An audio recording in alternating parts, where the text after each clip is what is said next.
I go to class? I'll call you. You go back at 15, Mom. Okay. ก็ไว้ราชาตีนะ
And I did good. I mean, honey, and I just want to tell you that you had asked me about theorists, and very quickly, I had named them as I read names off, and I said, but also if you need help with the philosophy guiding these students, I will be happy to do that. Okay. Okay, sorry, I just joined the class late, so I never heard what you said about theories. But I did do it, but I don't know if I have all the like how much information you want. But I guess I'll just present today. And why don't you listen to what they do, and if you want an extension, we can think about that too, okay, hon? Okay. Yes? Yeah. Yeah. Yes, James. Yeah, I'm in the middle of beginning a class as Zoom class. Is this important, or do you just want to keep connect with me for information? I'll be happy to talk with you. Could 3:30 be good for you, or no? Is that too late? Yeah, because I'm in.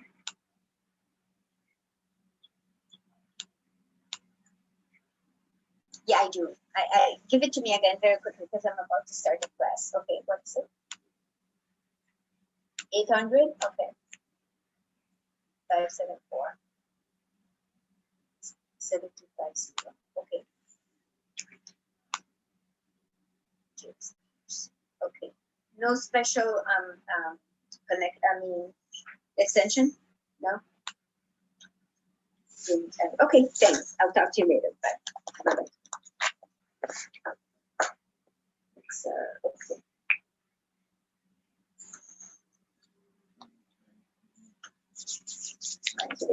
Don't take me back. Okay, good. Maybe chapter 5. 13, 11.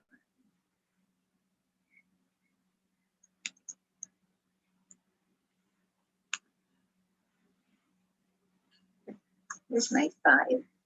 Interesting. I wonder if it's dropped here. Yeah.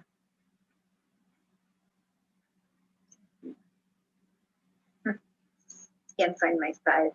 Has to be here. 341.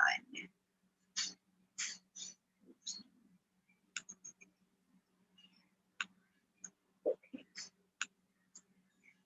Let's see where they put us here. This is what I was looking for. Okay, good.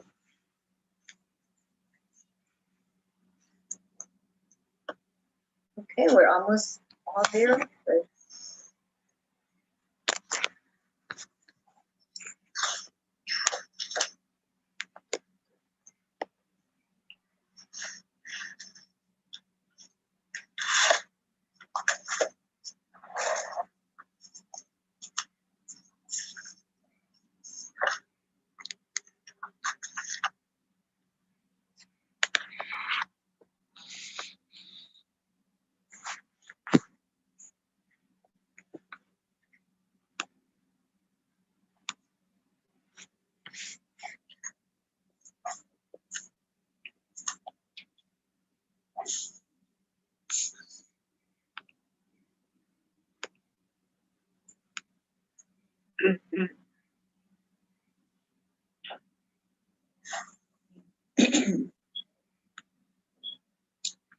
Good afternoon, students. We'll start in about 4 minutes, okay?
Please feel free to ask me any question. I was telling Hannah my internet went out this morning, and I almost panicked, but I did that trick where you disconnect, put your pencil through that little thingamajig, and then it came back on. So I was very grateful because I don't even have, I would have to look up your phone numbers, and I should have those. I don't know why I didn't get your phone numbers to have alerted you. So because these things can happen, I should ask you all to email me your phone numbers. Or no, I'll go into the classes and get it just to be. Do you want us to put our phone numbers in the chat? Would that be helpful? Or if you just send it to an email for me, because I make a list. The thing that made me panic is that if I can't email you, how will I let you know that I'm having internet trouble? Okay. And you know what? That is not to belabor this topic, but my furnace, when I woke up to 55 degrees, and I said, "What happened?" And I had forgotten to change the batteries, which I'm supposed to before my husband passed away. He used to say, when you change the clock, you change the batteries on the thermostat. Didn't know I forgot to do that.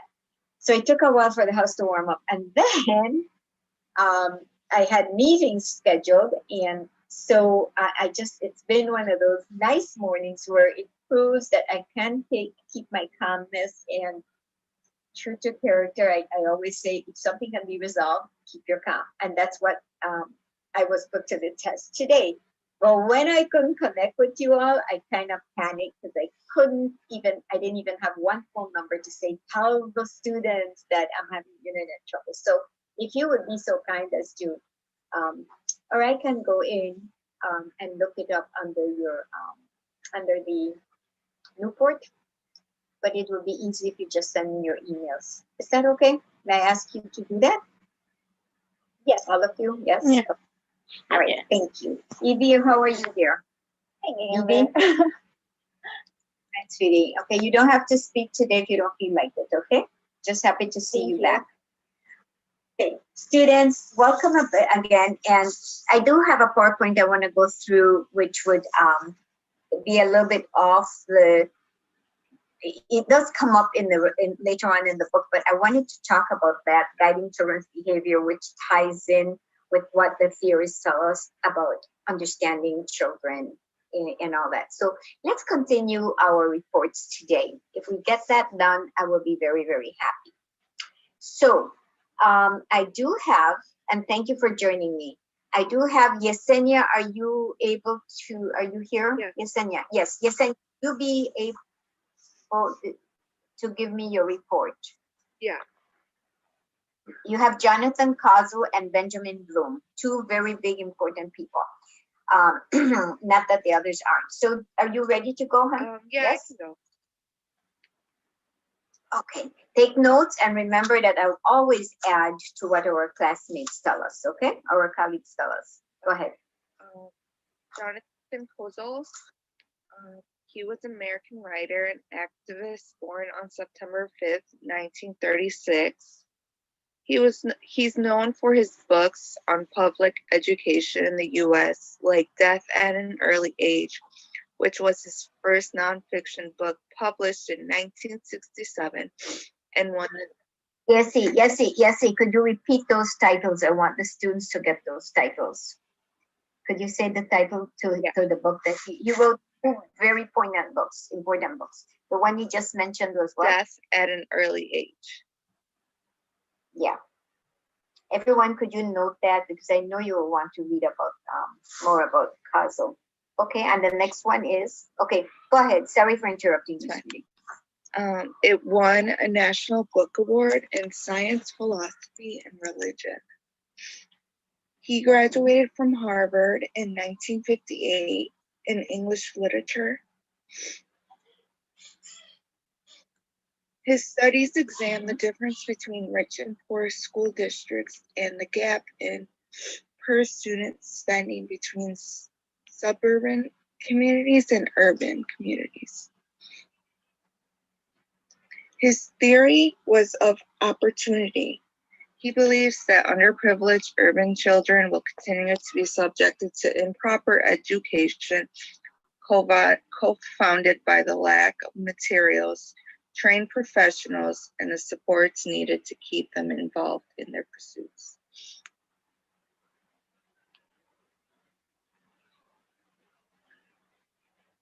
Mhm. And then Benjamin Bloom. Hold on, honey. Stop after the first one, if you will allow me, please. Besides that, at an early age, that's what the book that he wrote. But there's another one. Did they mention the inequalities of education, or another book that he may have written? No. I might have one listed. Yeah. The reason is that he came to Northeastern and presented. And let me give you more background on him. Another book I have written down, Rachel and Her Children. But they don't talk about the inequalities of education, right? No. No? Okay. And the reason I want to bring this up is that he did come twice to speak to us at Northeastern. Now, when did is he Yes. alive? Okay, he's still alive. Good. He you said suburban and urban schools, and this is important that you as educators know. We have a diverse inequality in schools. You know that. In the low-income schools versus the wealthy schools, the upper middle class, the upper class. He visited those schools along with Mr. Rogers. Do you remember Mr. Rogers? He just recently passed away, and he was big with the program on Channel 11 for children. Well, they did a trip before Rogers died, and they visited the schools in Illinois. And they took a train ride. They went to Winnetka, they got off, they went to far south side, and they were able to come up with a report that would embarrass any educator and wonder why in this country we still have such inequality.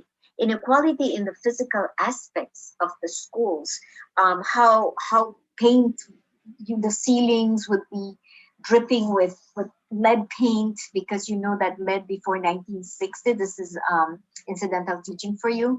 Before 1960, we did allow paint to have lead. And after that, children will be poisoned, because if they put the paint in their mouth, lead is definitely a form of retardation in any human being.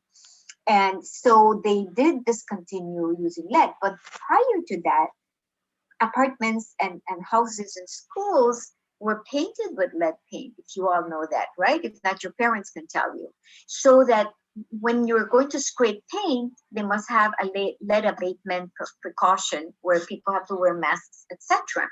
And they walked into buildings, both Jonathan Causel and Mr. Rogers, on the far south side, where the poor people live, and the schools reflected how unequal the system is. There should be no reason why children should be sitting in this modern country, progressive country, with paint falling from the ceiling, walls filthy, dirty, paint peeling.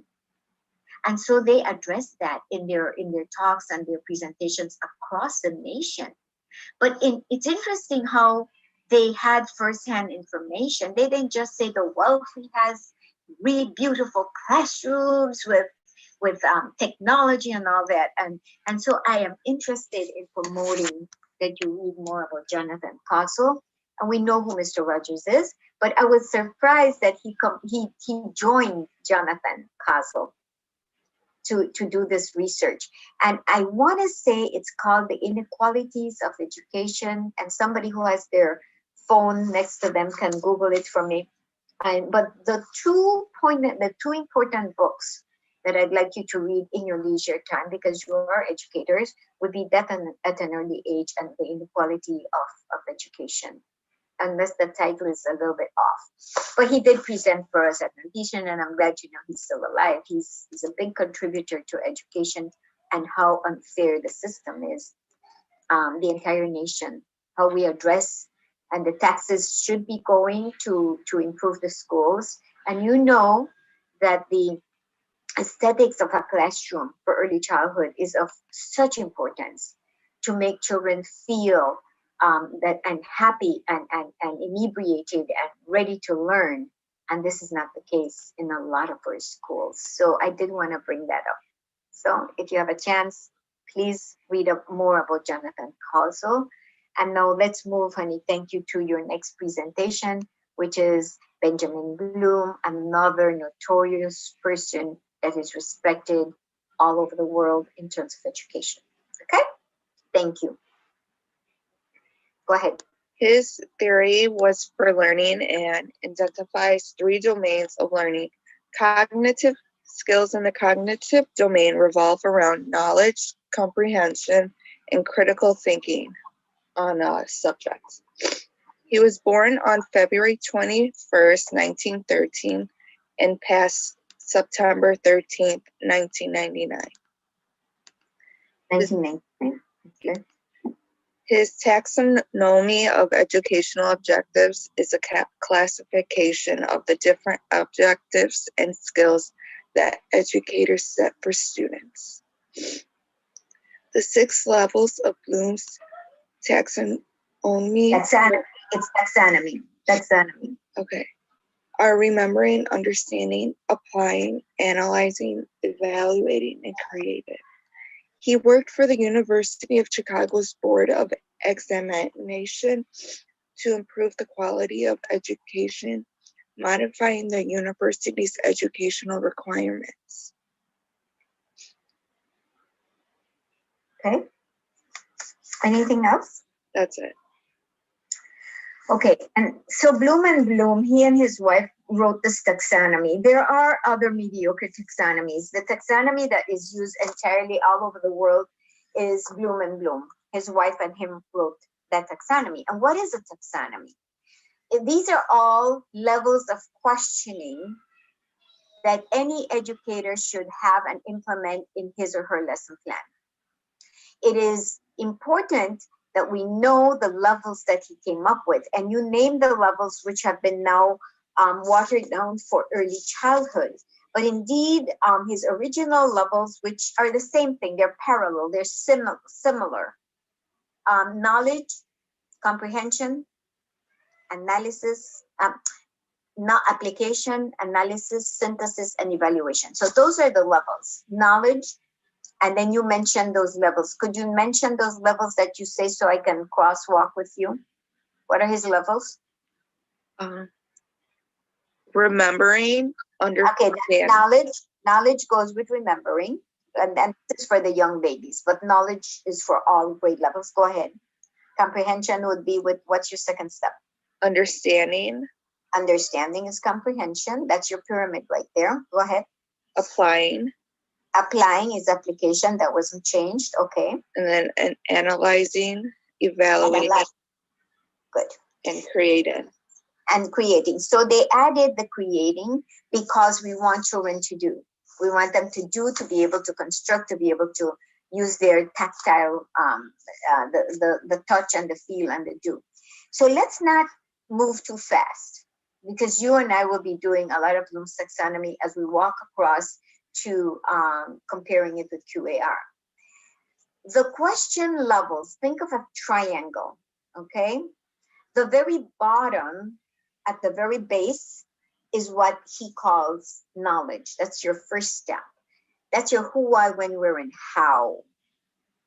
And those questions are basic. The child, you, Miss Mester, anybody can see, or Tuni, we can all see and find the answer where? Could somebody tell me? Who, what, when, where, and how? Where would you find the responses, teachers? Tell me. Diana.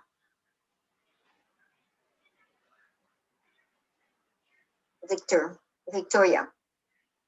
Are you able to hear me, class? Can you repeat the question a little louder, please? Yes, please. It's important that when you all give your reports, I'm not just sending you to do a report and paraphrase. I want us to use this as a teaching experience and a learning experience. So this is why I'm going to always give more and push more. When we say the first lowest step is knowledge, which is understanding or remembering. If those are questions at that level that Bloom says are the lowest of the lowest in teaching comprehension. He calls it knowledge at the bottom. And those questions begin with who, what, when, where, and how. For you to answer the who, what, when, where, and how questions, where would you find the responses? From the students.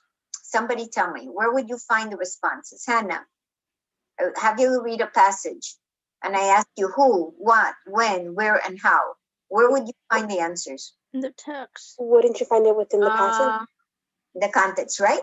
So it's the author that is giving. So that's where I help our students to see the QAR, question, answer, response.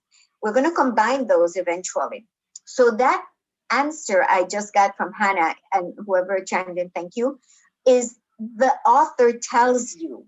So it's author alone. That means that if the child did not read the script or the passage, he would know the response to who, what, when, where, and how. Those are the basic answers to basic questions because the author gives it to you, teachers. I want you to appreciate Bloom's taxonomy.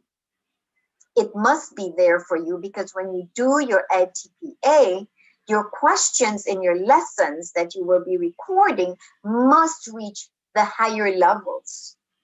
Not that you won't ask the knowledge questions. So make the connections. I'm preparing you, not for this, just for now with this foundation and theorists, is to prepare you to apply it as you move into your higher levels.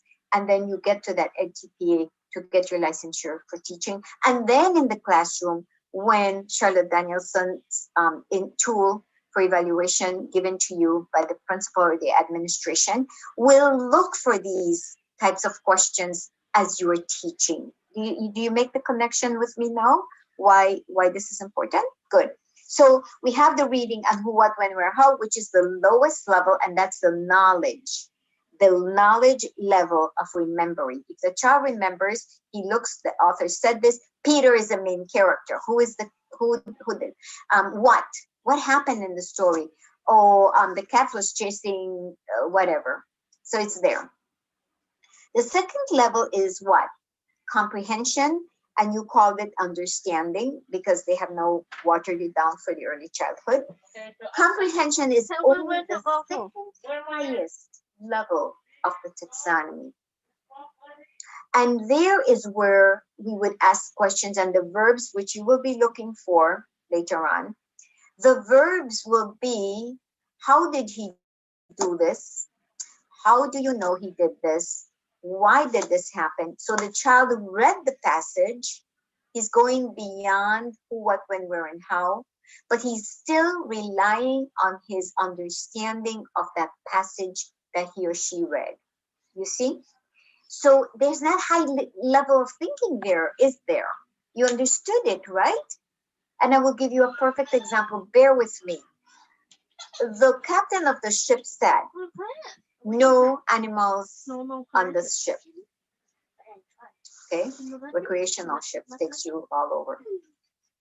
And the story, and this was used in one of the ISD assessments. And the argument was, how could you ban all animals from the ship? So when you ask the child what happened in this story, the captain said no animals. But you needed to understand more than that. Was there an exception made? Yes, the child says. He understood the story by saying, but the captain would make accommodations and allow seeing eye dogs. And so the child understood that there was an exception. That's a comprehension question. So that brings us to the second level, right? Let's hold on to that story. It just came to mind as I remembered that was one of the standardized test question passage. The third step is application. If you look up the verbs under Bloom's taxonomy for questions that you must ask to bring children to that application level, what does that mean to you? That's a third high level now. We've gone from knowledge, comprehension, and application was not translated into a lower level for us. So what do we mean by application? what must we have to be able to apply? Victoria. Well, actually, I was going to say applying that knowledge, like putting it to use, using it. Are you understanding and comprehending, remember everything? So now apply that, implement that more, your knowledge more. Yes, and so my question about the seeing eye, the seeing eye dog, I think they call it. So the application is, so why do you think it's important that he makes an exception? And the child will say, because without the eye-seeing dog, this person won't be able to walk around the ship and won't be able to be a part of the activities on the ship and all that. And it is also the law that they need to have an eye-seeing dog, and they train these dogs. This child is doing what? Rationalizing the acceptance. He knows that. If he didn't know what an eye-seeing dog, eye-seeing dog, I have it straight, he would not be able to apply that response. He comprehended, he knew the captain made an exception, but he's bringing in a little bit of his knowledge application, correct? Yeah? Yes. Now let's look at and I wanted to make sense, because I told you how unfair it was. When I came here, I already had my master's from England in language arts, and I heard a professor say, just remember, knowledge, C A S S E. Just remember those beginning letters and call it the acronym CASE, and you'll never forget Bloom's taxonomy. And I was taken aback. And I was beginning to do my master's in reading here. I'd done the language arts master's. I said, how could this professor tell us this? Bloom's taxonomy is the way of teaching children to get to that higher level of thinking, to use their cognitive domain, to be able to be critical thinkers. And yet I was being told the beginning of a master's degree program that all we need to know about Bloom's taxonomy is create that acronym so we will not forget to be able to answer the questions, but no one explained the importance. So I don't want our students, since I've been teaching, ever think that way. I want you to adapt this and say, I'm going to apply these levels in my lesson plans and in my EDPA and all this stuff. So, okay. So we have now the analysis we've applied. Analysis means that we are going to taking, and I noticed they left out synthesis, which is part of his levels.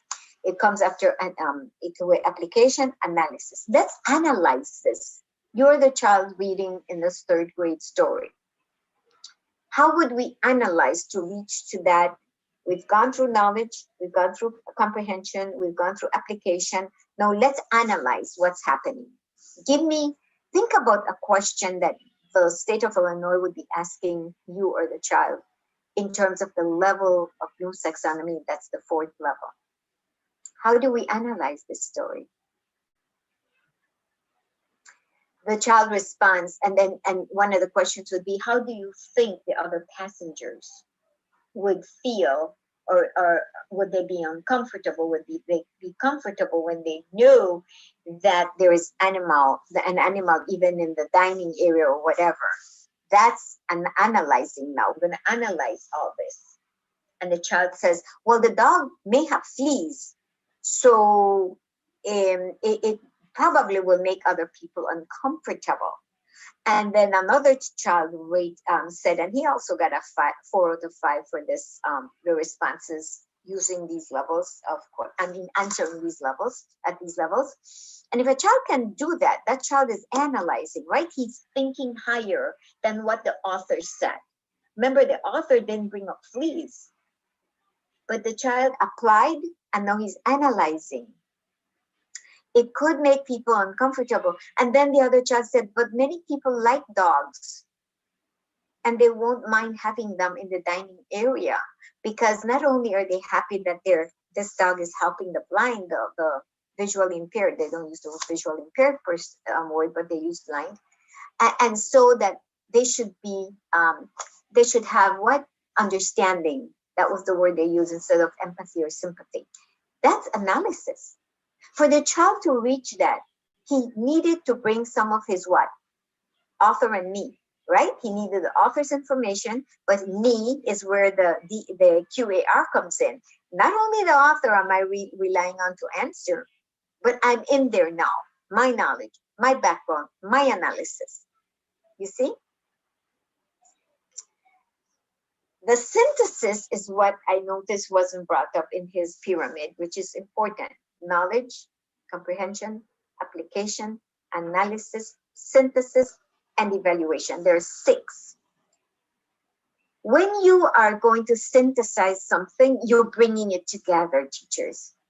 And the question for synthesis would be a question that would lead the student, you, me, to respond to this. So all in all, students, what would you do to make everyone, even though the word what is there, to make everyone comfortable on this entertainment ship that the captain must adhere to ADA law, American with Disabilities Act law, okay, and yet not lose business? Analyze this, synthesize it for me. Bring me a response. If you were sitting in an intermediate grade, how would you synthesize this for me after you heard my question? What would you come up with? Again, it's still author and you.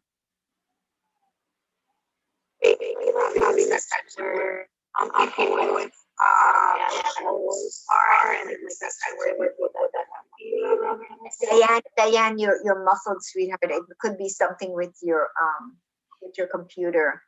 You're trying to say something and it's muffled. Let's see if we can clear that a little bit. I don't know. You may be having the same problem I had. Try again, Diane.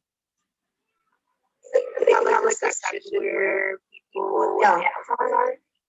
It's still muffled, honey, but thanks for trying. Alondra, Mandy, anyone, Victoria, good. Let's hear you. Couldn't the captain try to make a compromise with everybody? So you're answering the question, you're synthesizing for me. Bring it together. You are the person coming up with that synthesis, bringing all the factors together. And so you're telling us, Victoria, that you would want a compromise, right?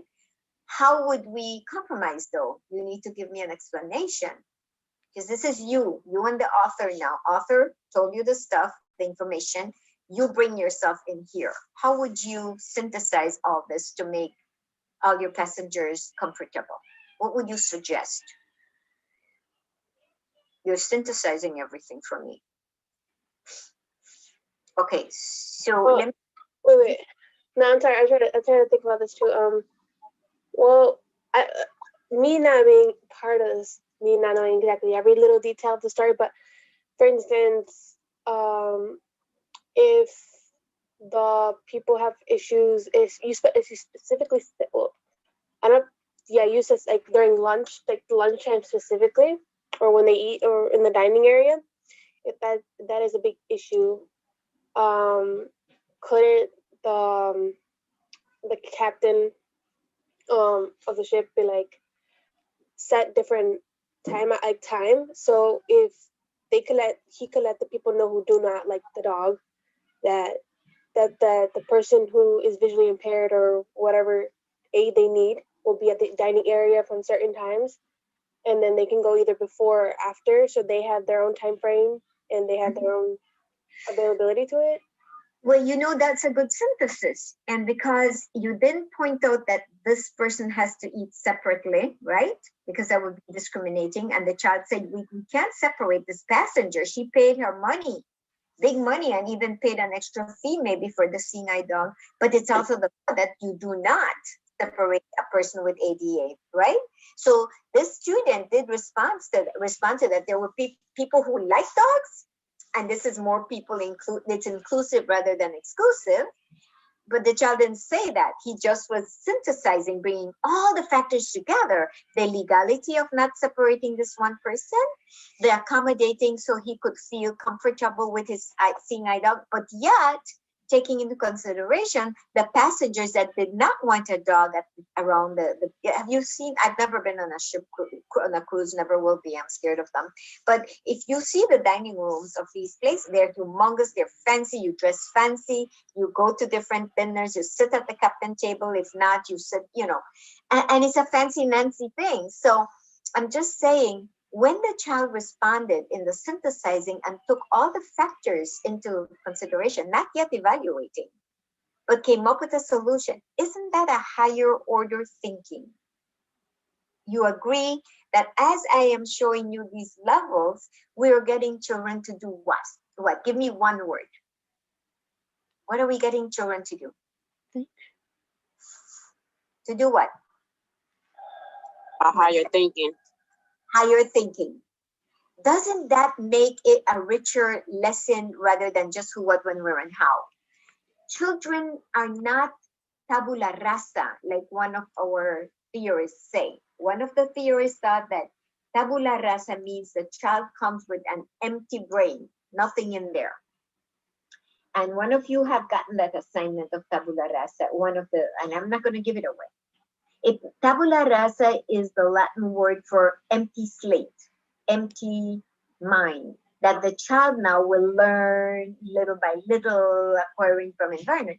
Well, there is more than that. The child has a brain. The child has the Garner's theory of multiple intelligence. He has his IQ. And yes, environment is important. But we also want you to not underestimate children. We stifle them because we don't catch them thinking. And how are we going to catch them thinking? By triggering, by eliciting, by using those levels that Bloom and his wife came up with. You see how important this is? And all your lives as an educator, you must think about it this way. Bloom's taxonomy is not just that acronym, knowledge, comprehension, analysis, synthesis, evaluation, which is CASE. So let's bring it to one more. I know I've taken a while to bring this to you, but it's important. The evaluative level. Evaluative level. A question to the child to see if he can evaluate now is on his own. That's the level where if you do the QAR system and diagram Bloom's taxonomy with QAR, it's now the child is on his own. He's going to use all his knowledge, his analysis, his critique, not just of the author but of the story.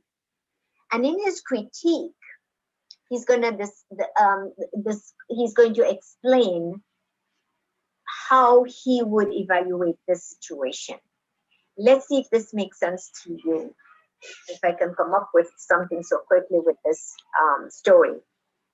The evaluative question will be, indeed, if these commercial ships or even airplanes, because today they allow seeing-eye dogs, booked and allowed this person, because by law they have to, all these pieces of solution should have been in place, because if this is a big money-making establishment, whether it's airlines or ship, entertainment ship, they should have already had this in plan so that everyone is comfortable from day one, and ensuring that this person with the seeing eye dog would never feel uncomfortable, but on the contrary, welcome. And what would happen? Also, another thing, one of the children came up with in the evaluation.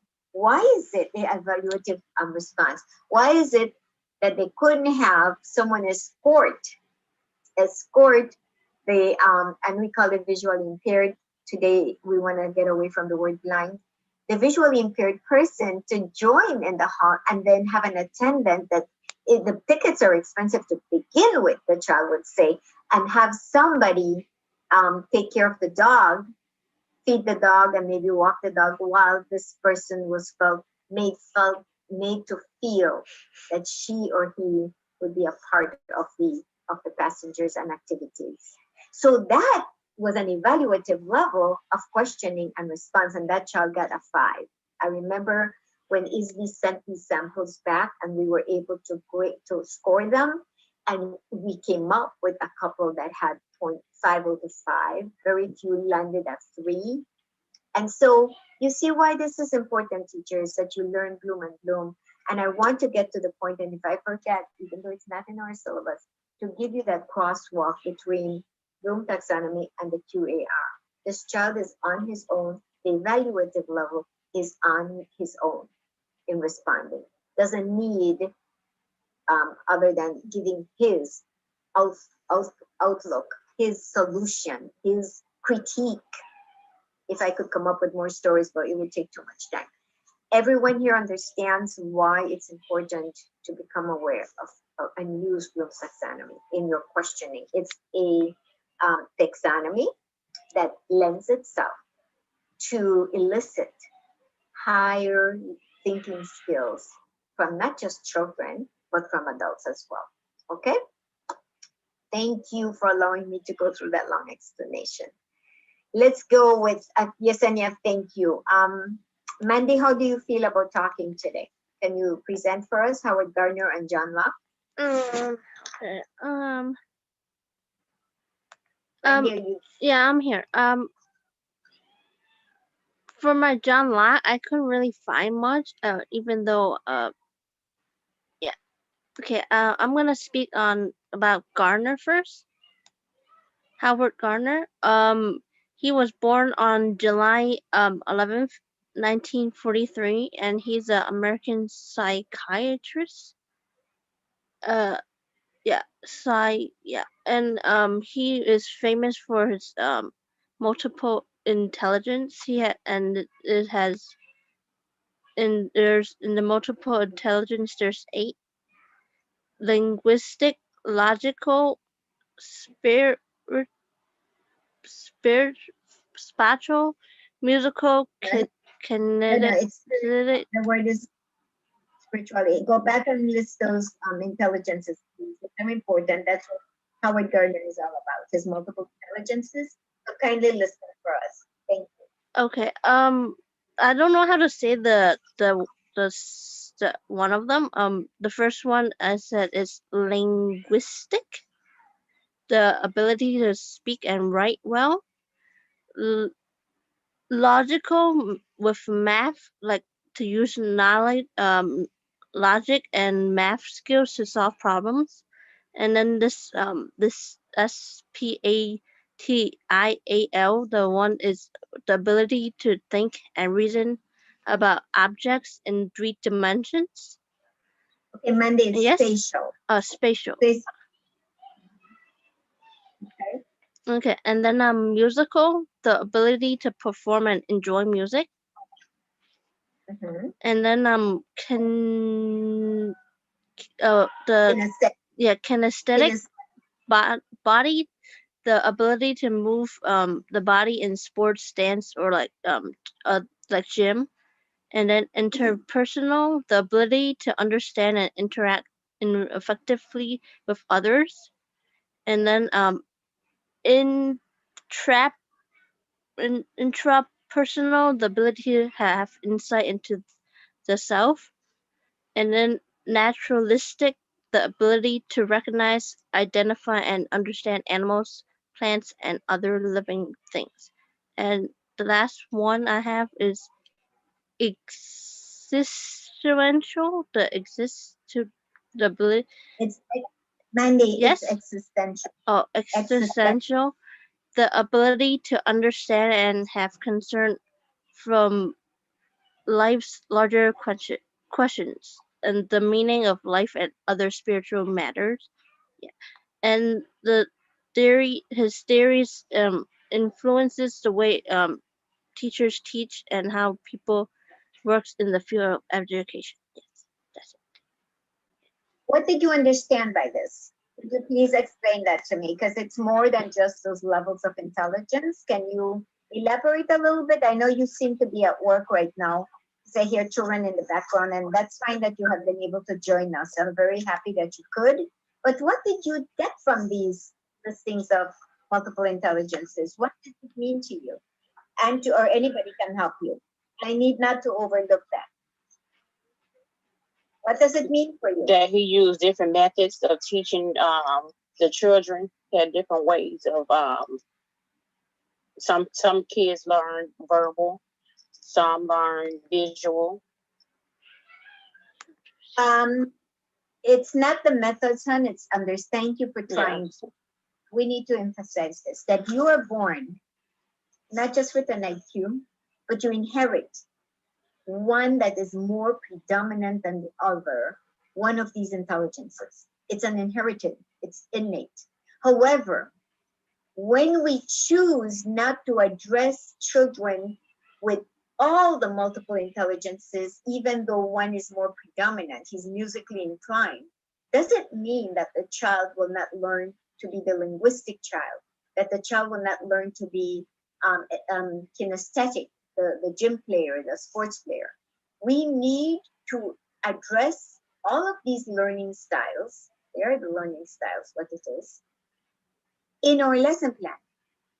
And I always tell my early childhood foundation teachers or candidates, ensure that every lesson, because one of the requirements in this course will be one lesson plan, we'll get to that.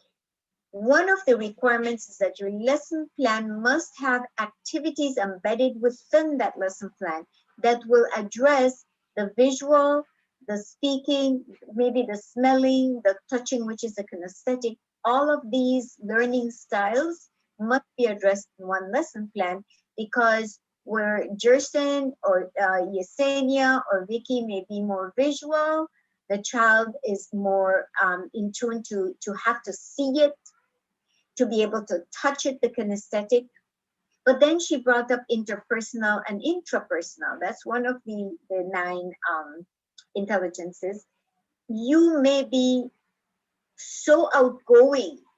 You are called the interpersonal. You're the leader, you're politician, you're the speaker, you're going to be able to lead the class, you're going to want to do this, me, I can do that.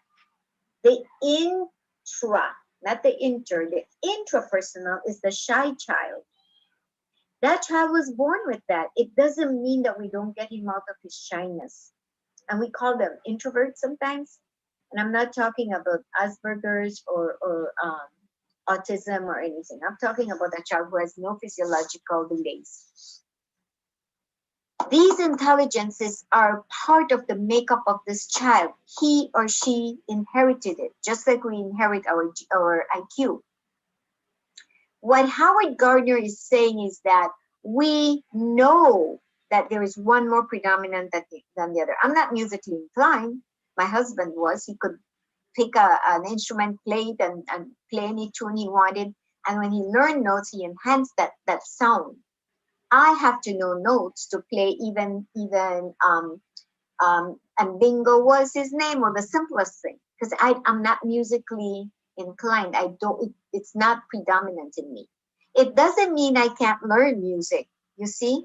And Garner is saying, teachers, whatever you get in the classroom with whatever intelligence that child has brought with him or her, you need to tap into every other intelligence and make sure that your teaching style and that you incorporate the experience for the child to be able to learn from all these intelligences in your list. Does it make sense to you? For example, the mathematically inclined person, or you call it the spatial mathematically inclined, is that child that just loves math but doesn't like to read. Does it mean we're not going to teach him to read? Am I explaining this a little bit clear for you? You must, just like Bloom taxonomy, know about Howard Gardner's multiple intelligences, the learning style of the children that you are going to be teaching, that you need to tap into all of them in one lesson or more than one lesson, if it's a thematic unit, so that you can pull out of them what is not predominant in them. Okay? I know, Victoria, you wanted to say something. Oh, now I was gonna add on to the question that you just asked previously. Uh-huh. I was gonna say something similar to I forgot who said it first. Latoya, I think. I think I was headed in that direction where I was like that Howard Gardner put all those intelligence together, and pretty much each intelligence was in it. Like each intelligence had which I guess shine through one intelligence in a child would shine more than the other ones, so they practice on it, I guess, like, learn more about it. So that's literally what I was gonna say before. And that's correct. Yes, Victoria. If you are asked, I mean, how many of you see your colleagues, your brothers, your sisters, or I mean, your siblings, I should say, that love math? They're crazy about it, right? Yeah. You love language arts. You love the linguistic. You love to read poetry, stories, novels. Writer, that's me. I am a linguistic person. My brother was a mathematician, and he could not understand why I love to learn languages, why I love Latin. So the agreement was I hated geometry. I had the lousiest teacher. But it doesn't mean I couldn't have learned geometry. I just hated it because this teacher was such an abominable person. And so the agreement my mother made with us was we were 5, and we each had strength in different intelligences. I'm not talking about IQ. So Joseph was going to teach me geometry, and I was going to teach him Latin, because I love languages as well. And so it came easy for me, and he couldn't be bothered. You're wasting my time. I'm not going to be talking Latin. The church, it's a good language, blah, blah, blah. But he didn't get, and neither did I get, that as I learned Latin, 7 years of Latin, I was able to transfer that into learning Spanish, because it's the root of a lot of languages, right? The Latin. But at that time, we didn't know that. But I was strongly a linguistic person. And when he taught me geometry, I learned it to pass my exams. But when I became a teacher, I taught myself geometry, but I didn't care for it. I wanted to be that grammar, writing, language arts, blah, blah, blah, methodology person. You will notice this now about your siblings. And if you have children, I know you all seem to be young, and will notice that you may have 5 siblings, and each one of them has different or maybe the same, right? Multiple intelligence, which, like you just said, which is stronger, which is more predominant, but it is not deterrent to learn in the other styles, from the other styles. Visual, you have to see it, to do it, to remember it. Others hear it, and then it never leaves them. But the best way is to combine all of that as you prepare your lessons for your students. I'm talking to you from a teacher's point of view that you are preparing to be. Engage all these intelligences. If it's not in one lesson, it is a continuum, so that tomorrow we'll continue. Tomorrow we'll do the artwork, that's the tactile. Tomorrow we'll create the volcano, which is using your imagination and all that stuff. So I think you got that. So we'll I didn't mean to put you on the spot, Mandy. I just wanted to use the fact that Bloom and Howard Garner are 2 big names that you need to really absorb and just know everything about them, okay? And let's take you to John Locke. Talk to me about John Locke, Mandy. Okay. Are you there, Mandy? Yes, I am. For John Locke, I when I was searching about him, it was really hard to find what. I know he's very famous. He was born in August 29th, 1632. He's a English philosopher and physician, and he was one of the most influential person of the Enlightenment, and he's known as the father of liberalism. And I think what I found that he was famous for was his political theory. Yeah, that's all I could really find, but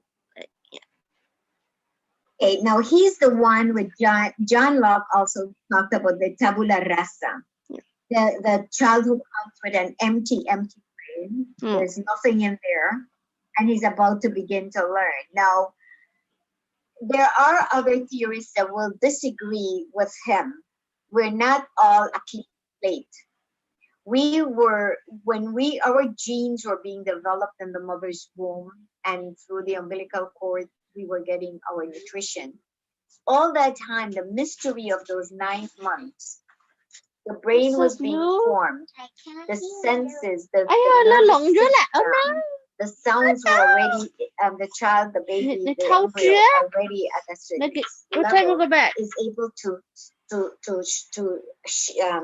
cringe when there is a shock in the mother's experience, if she's going through a shocking experience, or they even claim that the child now has, his brain is that has developed.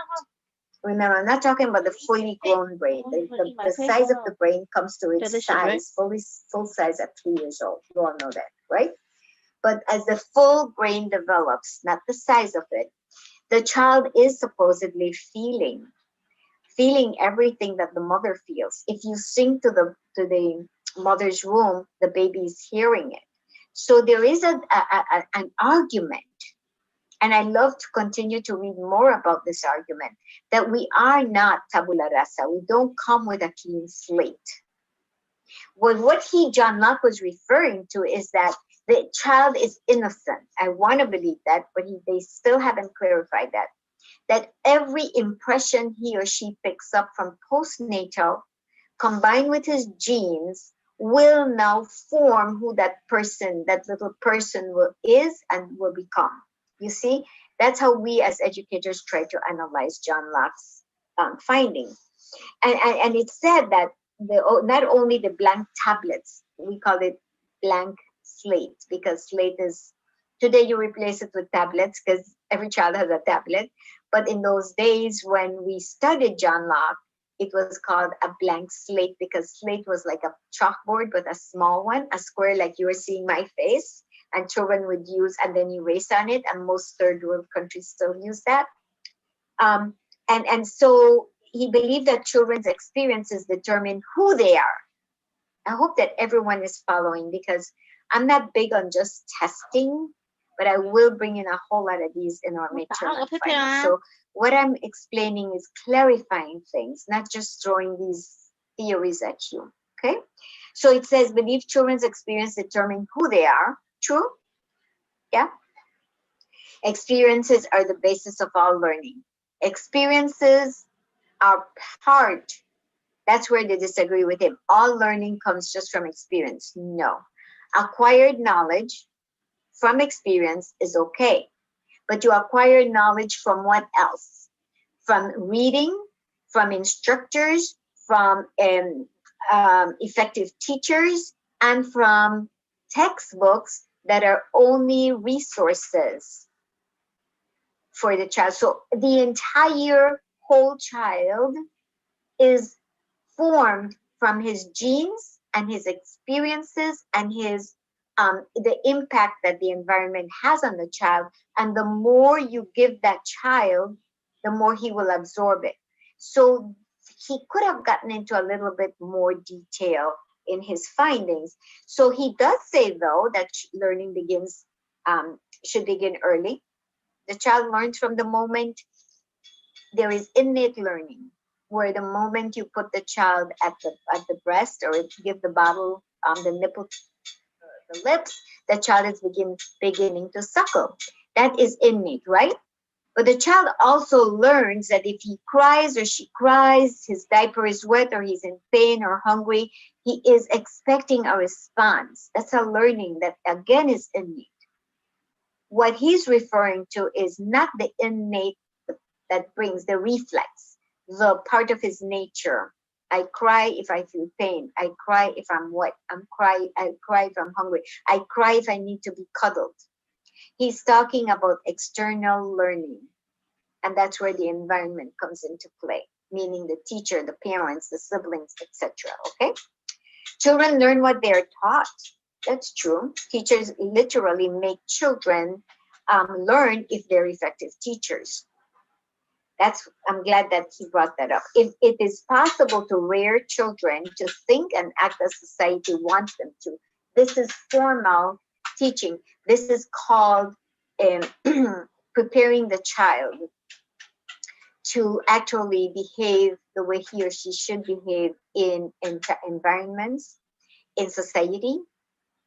And the moment you use please and thank you at home, or please do this, or you give praises, this is also part of that. So you see how much these theories either come across with similarities, but there are some differences, and they have come together to do that crosswalk comparison. I want you to think of it in that way. I want to thank you for talking about John Locke, and we need to move on. Evie, how do you feel? Do you think you feel strong enough to present today? Have your little pistol. I want to thank you.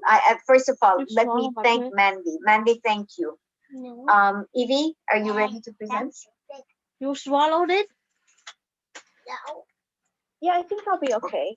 Just put it back up. Oh All right. So you have Sorry. Johann, Heinrich, And Pistozzoli, Froebel. and Froebel. Okay, go ahead.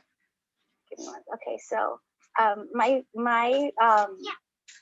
project is I wrote it. It's actually very. I tried to get it all in one page, but I wasn't able to. That's okay. No, that's okay.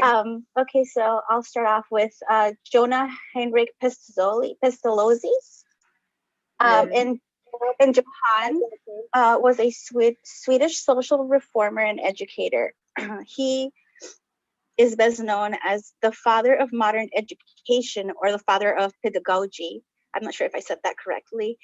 Said it very correctly. Thank When was he born, though? Did you mention when? No, I'm sorry. He was born. You know what? I did not get that down. Okay, it's 1746 to 1827. So he was born in that turn of the The 19th 18th century. Yeah. but then lived up to the 19th century, died in 1827. Yeah, go ahead.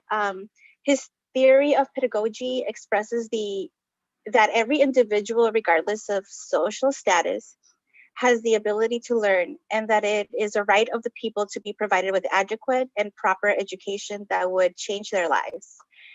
He believed that education should be developed by using the powers of head, hearts, and hands. Excuse me, I'm sorry. As this would help shape people into individuals who are capable of knowing what is right and what is wrong, and become responsible citizens. As stated earlier, Pistozzoli became known as the father of pedagogy because he believed education should be a subject taught. Whoa, sorry. Should be a. Sorry, my screen did something funny right now and it took off my page. Okay. Because it should be taught on its. Because he believed that education should be a subject taught on its own. So his belief was that teachers should learn how to educate rather than just standing in front of a student and just dictating what they should learn. They should learn the basics of education. So pedagogy means the method of practice of teaching. And because of him, education became its own separate branch of knowledge. His influence on education was major, and it is something that still has relevancy to this day. An example that I can give of his theory is the importance we now place on having child-centered teaching rather than teacher-centered teaching. Other examples of his theory and practice are parent-teacher conferences, teacher training, such as this class, as well as professional development days and teacher observations. His main point was the importance of education that was led by the heart. So caring about students regardless of their social economic status. Correct. In conclusion, we can see that Pistozzoli's influence had a big impact even to this day. His methods and theory of education have continued well into today, and most of his principles are practiced and adapted into the modern system of education. Correct. This brings us to when I introduce why do we study theorists, because they have contributed a lot, even though we are in a technological age, right? And the reason I emphasize the year that he died, which is the 19th century, but it was a turn of the 19th century, 1827. And teachers way back then, we had these theories with limited resources that we talked about before, coming up with that. And isn't that what we call not just best practice, we call it effective practice. So I'm glad that we can compare it to this century, to this era of education, and it's not totally eradicated what any and all of these theorists have given us. So you see why we study, and at the beginning I said, why is the past important? They contributed so much, even though we came up with the limitations that they might have had. Imagine if they had technology at their fingertips. But we are the ones that will continue to embrace what they gave us, and we don't stop there. We apply it, we come up with new ideas, and we become creative and innovative teachers, considering all that they gave us as our fathers of education. Yes? So yeah, thank you. Move on to the next one, please. Sure. The next one is Frederick Froebel. And there's actually a connection between Frederick and my other Pistozzoli? Yes, Pistozzoli. I'm sorry, his last name is so difficult. And Frederick actually began teaching at his school that Pistozzoli founded. Right. He began as a teacher, and then he moved on to create the first kindergarten. So my paper starts with Frederick Wilhelm Froebel was a German educator who became the creator of the first kindergarten. Before he founded his own school called kindergarten, children under the age of 7 did not attend school. His theory helped disprove that children did not have the capacity to engage in educational activities or develop cognitive and emotional skills before this age. He is known for his contribution to educational theory, which was his belief in self-activity and play as essential factors in child education. Vicky, could you mute yourself, please? Go ahead, hon. Go ahead. He believed the teacher's role was not to drill or indoctrinate kids, but instead to encourage their self-expression through play, both alone and in groups. Mm-hmm. He expressed the importance of early education by claiming that learning begins when consciousness erupts. His hands-on learning approach allowed children to be led by their own interests and explore them freely, and the teacher's role was to guide rather than lecture. He saw children as curious, active, and creative learners who learned best through self-reflection, talk, play, and activity. He was against teacher-led education because he believed it viewed the children as passive learners and saw the early years of childhood as the most informative through play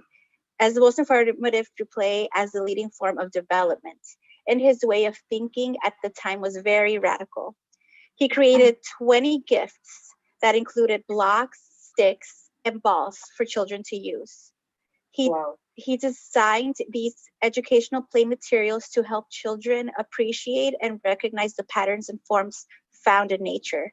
Today, we use his theories by having children use blocks to help them learn how to count, or by planting a flower in a garden or a vase to learn about photosynthesis. In conclusion, the most important gifts he gave children were the kindergarten classrooms he created. Without him, we wouldn't have early childhood education, and his contribution to education is something that will live on indefinitely.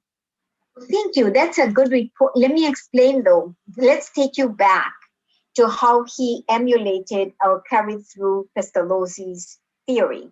Pistozzoli died in 1827.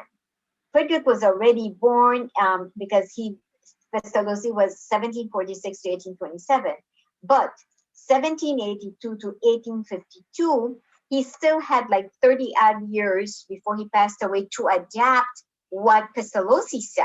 But don't forget Piaget, and don't forget Howard Gardner's theory, where he's saying if they do, which is the kinesthetic, if they plan, they're doing it. If they're seeing the blocks, if you give me 4 blocks, let's use realia though. I want to move you into the real stuff. If you can bring real stuff instead of just the blocks, which is what was acceptable and still continues. But if I bring 5 apples and I have them all in a basket, and I say to Jerson or to Diana, I need both of you to walk to the basket, bring me 4 apples. And they each bring me 2, and I put them, the 2 that Jerson brought and the 2 that Diana brought, but separating them. And then I say to the children, how many apples do we have here? And the little child will count 1, 2, And if they know how to count to 4, 3, 4. So we have a group of 2 here and another group here. If we bring these 2 groups together, you just said therefore, you added them, right? But look at what I'm leading at. When we do 2 times 2 is equal to what? To 4. And we're now introducing multiplication, even though we're not telling the child eventually this will make sense. A group of 2, another group of 2, as we add them together. And isn't multiplication the quicker way of adding, the quickest way of adding? So what you're doing is enticing the child to use the real object, because the apples are a lot better to be handling, or the avocado or whatever, which I use often, the realia. And then I tell Yesenia, we have brought these 2 and 2 together and they were 4. Would you make sure that you give one of these apples to Alondra? And she looks at me and she says, okay. And then she takes the apples away and gives it to Alondra. And you say to the children, we had 4. What has happened here? We are left with 3 apples. You are teaching them language. You're teaching them tactile. They're touching, they're doing it. You're including visual. If you wanted them to smell the apple, that's fine. But you were doing all that. You were telling me Howard Gardner's theory of multiple intelligence is playing. They're connected teachers. We don't want to desegregate. We're bringing it together. Do you see how exciting a teaching of a lesson could be if you just become creative and you understand how a child learns? And this is what this is all about. Can you envision these babies, these little 3-4-year-olds, not realizing that they're learning already the concept of multiplication and subtraction and addition? You don't have to tell them all that, but they're doing it, they're seeing it, they're acting it, they're touching it. And when you want to introduce multiplication to them, or subtraction or addition, it's not going to be a shocking thing to them. But that's why you give them the foundation. That's why you are the most important teacher in the lives of education, or children who are educated. You are building that foundation for them so that the teacher at the higher grade levels should get them with already this concept. I'm so excited just talking about it. Can I excite you to realize that books don't teach? They're resources. What you do with those resources, what you do with strategies will be what and how creative you are, that you will make sure those children learn by implementing all that our theorists tell us. And I hope that's something that I'm impacting you with today, if nothing else. Go ahead, hon. I'm dyslexic, and I went to a boarding school for kids with ADD and dyslexia, and they never went by the book. They always went by creative learning. And when I was in the public school, they said I would never go to college. And I basically failed public school, and I went to my boarding school and I got all A's. It's true. If you can just teach in a different way. I'm so passionate about that. Anna, thank you. All children can learn if given the right tools and right opportunities. And that was part of my mission when I was a principal, and added more to it. But my whole community created it. But I had to make sure that my statement was never changed. Every child can learn if given the right tools and the right opportunities. And thank you for saying that, Hannah. Books don't teach, teachers teach. And that's what makes us so special. And that's why I'm so happy that you are going into the best profession in the entire world. And I can't stop telling you that. So I want to thank you. Did I cut you off too much? Who just presented for me so I can go back? I'm so busy. No, I finished with my paper. And who was this that just? Yes, Evie, thank you. And I'm going to mark that you did, okay? Evie, thank you. And I know that we don't have that much time, but I still have, Sarah hasn't presented. Jerson hasn't presented. Hannah, are you getting it? I know you joined us late, and I want to feel support to you. So I hope that you see how beautiful this is. It's not hard, it's not challenging. And my job is there to help embellish what you bring. So I don't want to rush the others because this is very important. And even if I can't get to my PowerPoint, even if I can't cover chapters 6 and 7 from the book, we're getting the foundation. And I will ask you to bear with me because we will continue this on Tuesday. And I want to add more to it. I want to go into the 4 domains for you because I'm preparing you that when you get your teaching job, not one principal or assistant principal will say he or she doesn't understand Charlotte Danielson's domains, which has all what will make you an effective teacher, not just a best teacher, an effective teacher. So if you will bear with me that we will come back to these presentations, I knew it was going to take long. And as we move ahead, I will introduce the lesson plan and giving you the format that is not the HPA. If you're just beginning, you will get that in one of your courses. But let me thank you for listening. And I know you're distracted with a few things, but I can only teach you. I cannot make you learn. You have to be the ones. Now, children, we have to make them learn, even if we stand on our head, right? You see the difference? You're adults, you're mature, and I can do my best in teaching, but I also ask that you please engage in listening because I will do my best to prepare you, even if I don't get you for another class. I'm doing 325 now, and I hope that you will join me if I teach that course again. I know Mushi is giving one section, I'm giving one, but a lot of those in my 325 started right where you're at right now. And I am happy to see their faces in my section.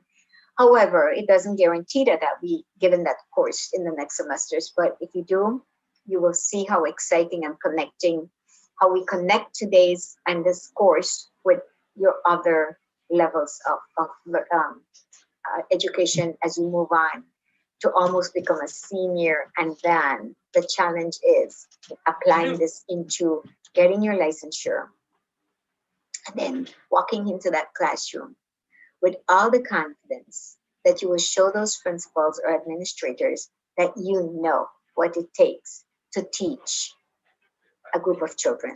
And if that's what I get across to all of you, I will be a very happy camper, a very happy person, because that's what my mission is, to help form effective teachers.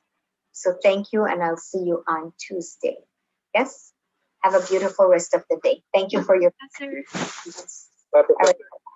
And you too, have a good one. See you on Tuesday, God willing.